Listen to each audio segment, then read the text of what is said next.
Welcome to Telugu Prabha TV. నేను మీ journalist రెహమాన్ని. పులివెందుల సిఐ శంకరయ్యపై పోలీస్ డిపార్ట్మెంట్ తొలగింపు ఉత్తర్వులు జారీ చేసింది. అతన్ని విధుల నుంచి తొలగిస్తూ డిస్మిస్ ఉత్తర్వులు జారీ చేసింది. పులివెందులలో దాదాపు 6 ఏళ్ల క్రితం అంటే 2019 మార్చి 15న పులివెందులలో వైఎస్ వివేకానంద రెడ్డి అతని స్వగృహంలో హత్య గావించబడిన విషయం అందరికీ తెలిసిందే. ఆ సమయంలో శంకరయ్య పులివెందుల సిఐగా ఉన్నారు. అప్పట్లో ఉన్నటువంటి ఆయనపై ఉన్నటువంటి ఆరోపణలు, ఆ కేసులో సాక్ష్యాధారాలని చెరుపుతున్నా పట్టించుకోలేదని, నిర్లక్ష్యంగా వ్యవహరించారని, కేసు విషయంలో పోలీసులకు సహకరించలేదని, ముఖ్యంగా సిబిఐకి తప్పుడు వాంగ్మూలం ఇచ్చారని, ఇలా వివిధ రకాల ఆరోపణలున్నాయి. ఆ కేసు విషయంలో సరిగ్గా విచారణ కూడా, దర్యాప్తు కూడా చేపట్టలేదనేది ప్రధానమైనటువంటి ఆరోపణ. ఇప్పుడు ఈ ఆరోపణ మీదనే 6 ఏళ్ల క్రితం జరిగినటువంటి హత్య కేసుకు సంబంధించినటువంటి కేసులో ఆయన్ను డిస్మిస్ చేస్తూ పోలీస్ శాఖ ఉత్తర్వులు జారీ చేసింది. సో ఇదే ఇప్పుడు చర్చనీయాంశంగా మారుతుంది. ఎందుకు చర్చనీయాంశంగా మారుతుందంటే, సిఐ శంకరయ్యని పోలీస్ శాఖ నుంచి డిస్మిస్ చేయడం అనేది చర్చనీయాంశంగా ఎందుకు మారుతుంది అనేది ఒక ప్రశ్న రావచ్చు. దీనికి కారణం లేకపోలేదు. ఇటీవల ఈ ఏడాది సెప్టెంబర్ 18న ఇదే సిఐ శంకరయ్య ఏపీ ముఖ్యమంత్రి చంద్రబాబు నాయుడుకి లీగల్ నోటీసులు జారీ చేశారు. ఏమని? తన పరువుకు నష్టం కలిగించే విధంగా, తనకు భంగం కలిగించే విధంగా వ్యాఖ్యానాలు చేస్తున్నారు చంద్రబాబు నాయుడు. తనకు డీఎస్పీ ప్రమోషన్ వచ్చిందని చెప్పి అబద్ధాలు ప్రచారం చేశారు. సాక్షాత్తు అసెంబ్లీలో కూడా ఇదే విషయాన్ని ప్రస్తావించారు. తనకు వాస్తవానికి ఎటువంటి ప్రమోషన్ రాలేదు, ఇంకా వీఆర్‌లో ఉన్నాను. అయినా సరే వీఆర్‌లో ఉన్న తనను పట్టుకొని డీఎస్పీగా ప్రమోషన్ ఇచ్చారు. అప్పటి ప్రభుత్వం ఇచ్చింది.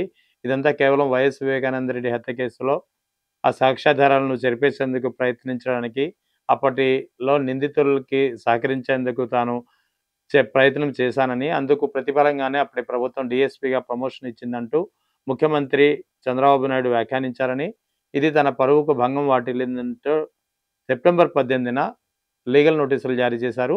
15 రోజుల్లోగా దీనికి సమాధానం చెప్పకపోతే 1.45 కోట్ల పరువు నష్టం దాఖలు చేస్తానని చెప్పి ఆయన ఆ నోటీసుల్లో స్పష్టం చేసిన పరిస్థితి. ఈ సో నోటీసులు జారీ చేసిన నెలన్నర వ్యవధిలో సిఐ శంకరయ్యను పోలీస్ శాఖ డిస్మిస్ చేస్తూ ఆదేశాలు జారీ చేయడం వెనుక ఈ రెండిటికి సంబంధం ఉందా అనేది ఇప్పుడు ప్రధానంగా ఒక చర్చనీయాంశంగా మారింది. ఒక ముఖ్యమంత్రి స్థాయి వ్యక్తిని ఒక సిఐ స్థాయి వ్యక్తి ప్రశ్నించడమే నేరమా? ప్రశ్నించినందుకే అతని ఉద్యోగాన్ని తీసేశారా అనేది ప్రధానంగా వస్తున్నటువంటి ఆరోపణ. అయితే పోలీస్ శాఖ చెబుతున్నదైతే అతను 6 ఏళ్ల క్రితం జరిగినటువంటి వైఎస్ వివేకానంద రెడ్డి హత్య కేసులో పోలీసులకు సమాచారం సరిగ్గా ఇవ్వలేదని, సాక్ష్యాధారాలను చెరిపేసేందుకు ప్రయత్నించారని, కేసు దర్యాప్తులో కూడా సహకరించలేదనేది ప్రధానంగా ఇస్తున్నటువంటి ఆన్సర్. అయితే అసలు అప్పుడు ఏం జరిగింది? వాస్తవానికి 2019 మార్చి 15న వైఎస్ వివేకానంద రెడ్డి హత్య జరిగినప్పుడు నిజానికి ఇదే సిఐ శంకరయ్యపై ఆరోపణలైతే వాస్తవానికి ఉన్నాయి. సిఐ శంకరయ్య ఆ కేసు దర్యాప్తుకు సహకరించలేదని, ఆ కేసు విచారణలో సరిగ్గా వ్యవహరించలేదనేది ఆరోపణలున్నాయి.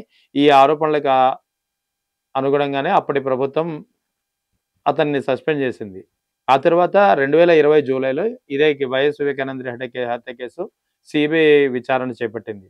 సిబిఐ విచారణ చేపట్టిన తర్వాత సిబిఐకి ఇతను ఇచ్చిన వాంగ్మూలంలో ఎవరు సిఐ శంకరయ్య, ఇదే సిఐ శంకరయ్య ఇచ్చినటువంటి వాంగ్మూలంలో అప్పటి వైసీపీ నేతలు, ముఖ్యంగా వైఎస్ అవినాష్ రెడ్డి గాని, వైఎస్ అవినాష్ రెడ్డి అనుచరుడు శంకర్ రెడ్డి ఇద్దరి యొక్క ఒత్తిడితో తాను అక్కడ అలా వ్యవహరించాల్సి వచ్చిందంటూ సిబిఐకి ఏకంగా వాంగ్మూలం ఇచ్చారు. ఆ తర్వాత ఇదే వాంగ్మూలాన్ని మేజిస్ట్రేట్ ముందు రికార్డ్ చేసే క్రమంలో తనకు పనులున్నాయంటూ తప్పించుకునే ప్రయత్నం చేశారు. మొత్తానికి హాజరు కాలేదు. ఇది ఆయనకు సంబంధించినటువంటి సిఐ శంకరయ్యకి సంబంధించినటువంటి ఆరోపణ.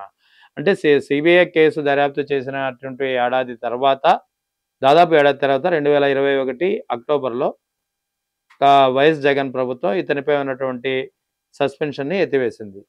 సో ఒకసారి సస్పెన్షన్ చేసింది 2019 మార్చిలో వైఎస్ వివేకానంద రెడ్డి హత్య జరిగిన తర్వాత సరిగ్గా కేసు దర్యాప్తులో సరిగ్గా వ్యవహరించలేదనే కారణంతో. ఆ తర్వాత సిబిఐ విచారణ 2020 జూలైలో చేపట్టింది. సిబిఐ విచారణ చేపట్టినటువంటి ఏడాది తర్వాత, అంటే 2021 అక్టోబర్‌లో దాదాపు ఏడాది 2 నెలల తర్వాత అతనిపై ఉన్న సస్పెన్షన్‌ని అప్పటి వైఎస్ జగన్ ప్రభుత్వం ఎత్తివేసింది. సో ఆ తర్వాత అతను వివిధ శాఖ పోస్టింగ్‌లో చేరారు.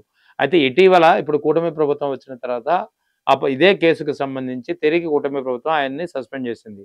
సస్పెండ్ చేసిన తర్వాత కొద్ది కాలానికి మళ్ళీ అన్నమయ్య జిల్లాలో జిల్లా ఎస్పీ కార్యాలయంలో పనిచేశారు. తిరిగి పోస్టింగ్ వచ్చింది. ఆ తర్వాత ప్రస్తుతం ఆయన వీఆర్‌లో ఉన్నాడు. ఇది ఓవరాల్‌గా శంకరయ్య కెరియర్‌కి సంబంధించినటువంటి ప్రస్థానం. అంటే 2 సార్లు సస్పెండ్ అయ్యారు. తర్వాత సస్పెన్షన్ వెకేట్ అయింది. 2 సార్లు వెకేట్ అయింది. ప్రస్తుతం ఆయన తర్వాత అన్నమయ్య జిల్లాలో పనిచేశారు. తర్వాత ప్రస్తుతం ఆయన వీఆర్‌లో ఉన్నారు. సో, వీఆర్‌లో ఉన్నారు. ఇప్పుడు ఈ కేసయితే సీబీఐ ఇంకా వైఎస్ వివేకానంద రెడ్డి హత్య కేసుకు సంబంధించింది గాని, వైఎస్ వివేకానంద రెడ్డి హత్య కేసులో శంకరయ్య వాంగ్మూలం సరిగ్గా ఇచ్చారా లేదా అనేది తేల్చాల్సింది ఎవరిక్కడ? సీబీఐ. సో, సీబీఐ విచారణలో ఉన్నటువంటి కేసులో ఏపీ పోలీస్ డిపార్ట్మెంట్ సడెన్‌గా ఇన్వాల్వ్ అవ్వడమే ఇక్కడ ప్రధానంగా ఒక ప్రశ్నగా మారింది. ఎందుకంటే ఒకవేళ నిజంగా 6 ఏళ్ల క్రితం జరిగినటువంటి కేసులో సీఏ శంకరయ్య తప్పుడు వాంగ్మూలం ఇచ్చారనేది నిజమయ్యుంటే, అప్పుడు పోలీసులకు సహకరించలేదనేది నిజమయ్యుంటే, దర్యాప్తు సరిగ్గా చేయలేదనేది వార్త నిజమయ్యుంటే, ఇప్పటికే చర్య తీసుకోవాల్సింది. కానీ జూలైలో ఇటీవల సెప్టెంబర్‌లో చంద్రబాబు నాయుడుకు లీగల్ నోటీసులు జారీ చేసిన తరువాత పోలీసులు ఒక్కసారిగా సీఐ శంకరయ్య 6 ఏళ్ల క్రితం ఏం చేశారు? 6 ఏళ్ల క్రితం అప్పటి కేసులో సరిగ్గా వ్యవహరించలేదనే కారణంతోటి ఇప్పుడు తాజాగా ఒక విచారణ కమిటీ పేరుతో ఏర్పాటు చేశామని చెబుతున్నారు. ఆ విచారణ కమిటీ ఎవరు ఏర్పాటు చేశారు? ఆ కమిటీలో సభ్యులెవరు? ఆ కమిటీ ఏం చెప్పింది? ఆ కమిటీ విచారణకి ఈయన హాజరయ్యారా లేదా?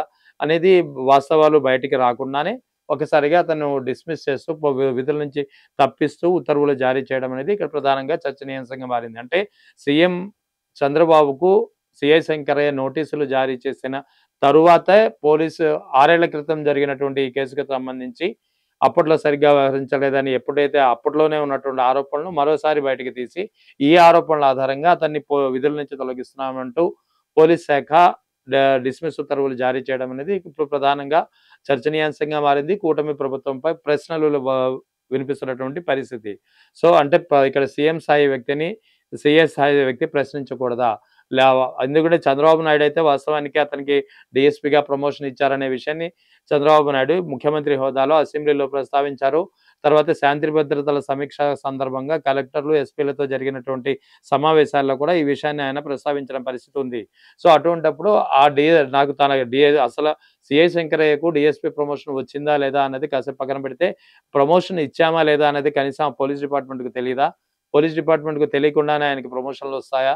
అంటే ఒకవేళ చంద్రబాబు నాయుడు చేసినటువంటి ఆరోపణ ఏదైతే చంద్రబాబు నాయుడు చేసిన వ్యాఖ్యలు ఏదైతే ఉన్నాయో, అప్పటి ప్రభుత్వంకి అనుకూలంగా వ్యవహరించినందువల్ల అప్పటి ప్రభుత్వం అతనికి డీఎస్పీ ప్రమోషన్ ఇచ్చిందని, అసలు తనకు డీఎస్పీ ప్రమోషనే ఇవ్వలేదని చెప్పి శంకరయ్య అంటున్నారు.